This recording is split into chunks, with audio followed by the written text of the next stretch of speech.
The micro moment when a friend finishes venting for an hour, says thanks for listening, and hangs up, and you realize they never asked how you were doing. The unspoken internal conflict of wanting to be deeply known versus being valued only for your emotional utility. The screen goes dark. Call ended. 64 minutes. I set the phone face down on the kitchen counter. The house is completely quiet now. Just the low, steady hum of the refrigerator. I lean against the edge of the sink. My chest feels dense, heavy, like someone just walked in, emptied all the rocks from their pockets onto my floor, and walked back out. They sounded so much lighter right before they hung up. They took a deep breath and said, "Thanks so much for listening. I really needed this." And I said what I always say, "Of course, anytime. I'm always here." But as I stand here in the kitchen, staring at the blank screen of my phone, I realize something. A small, cold fact. They didn't ask how I was. Not once. In 64 minutes, the question never came up. It's a very specific kind of silence, the one that follows a phone call like that. It's not a peaceful silence. It's the silence of an empty auditorium after everyone has left. You're just standing on the stage, sweeping up the programs, turning off the lights. You did your job. The performance is over. And then comes the guilt. Almost immediately, I catch myself feeling this sudden, sharp resentment, and right away I try to push it down. I tell myself, come on, they're going through a hard time. They're stressed.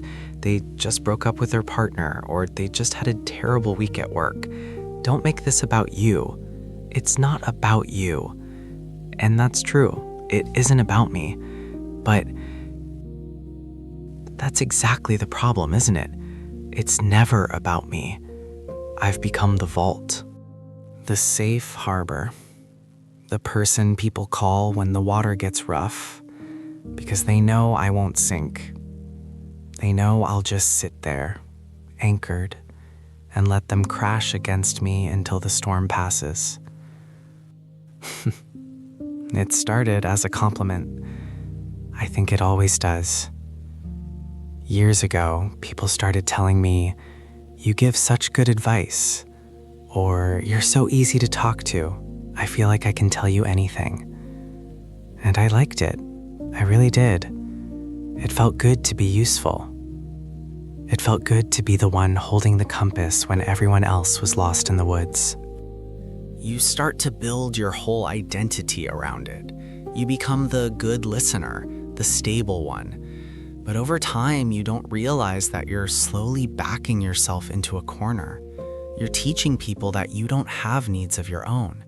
You're training them to see you not as a person who hurts or gets scared or feels lonely, but just as a container, a place to put their things when they get too heavy to carry. During the call today, about 40 minutes in, there was a tiny lull. A little gap in the conversation where they paused to take a breath.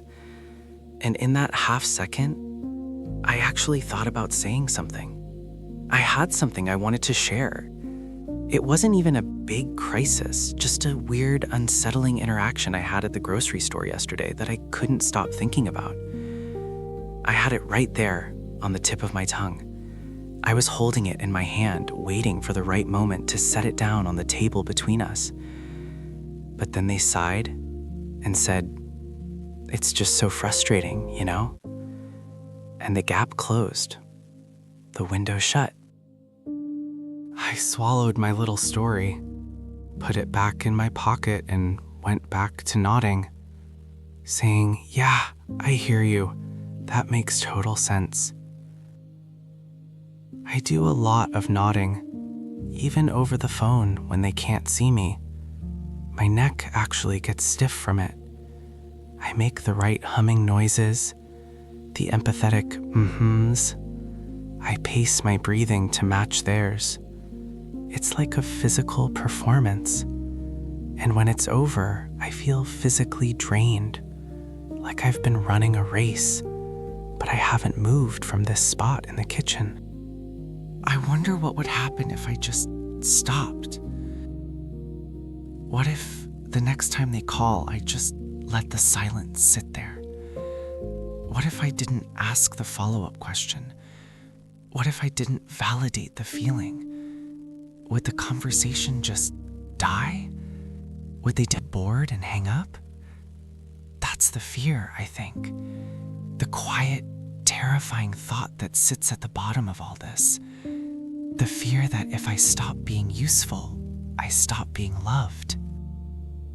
If I'm not fixing or listening or absorbing, what am I to them? Do they actually like me, or do they just like how they feel when they're around me? It's a very strange realization, to feel so incredibly close to someone, to know their deepest secrets, their childhood fears, the exact way they cry, and to know simultaneously that they have absolutely no idea who you are anymore. They think they do. If you asked them, they'd say we were best friends. They'd say we tell each other everything. But we don't. They tell me everything, and I just hold it. Sometimes I want to be the one who falls apart. Just once. I want to call someone at 2 a.m. in tears, making no sense, being totally unreasonable, and have them just sit there and listen. I want someone to ask, "How are you holding up?" and actually wait for the answer. Not the polite, passing version of the question, the real one. But I don't know how to do it. The script is too ingrained. If someone does ask how I am, I deflect. I say, "Oh, hanging in there. But anyway, back to you. How did the meeting go?" I pivot. I push the spotlight back onto them. It's a reflex. I don't even know I'm doing it half the time. And maybe that's the most tragic part of this whole thing. I'm lonely, but I'm the one locking the door from the inside. I want to be deeply known, but I am terrified of taking up space. It feels selfish. It feels like a violation of the unspoken contract I signed with everyone in my life. The contract that says, I am the low maintenance one. I am the one who doesn't need looking after. The kitchen is getting dark. The sun went down while I was on the phone. I didn't even notice. I look down at the phone again. The screen is black, reflecting a distorted version of the ceiling light. I should go make dinner. I should move. But I just feel stuck here, trapped in the leftover energy of someone else's life.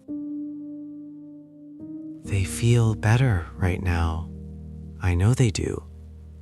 They probably went to make a cup of tea, feeling lighter, feeling heard. They probably think it was a great conversation. And I'm just standing here, full of their words, empty of my own. I wonder if they'll text me tomorrow. Probably just a meme or another voice note about their day. I'll probably just send a heart reaction back. Yeah, that's what I'll do. The fridge stops humming. The silence in the room suddenly feels even louder. I don't know why I can't just say it out loud to them. I'm tired. I'm lonely. Please ask about me. It's such a simple sentence, just a few words, but it feels impossible, like trying to breathe underwater. So I just stay quiet. I keep my phone off silent. I stay available, because the only thing worse than being valued just for my utility would be not being valued at all.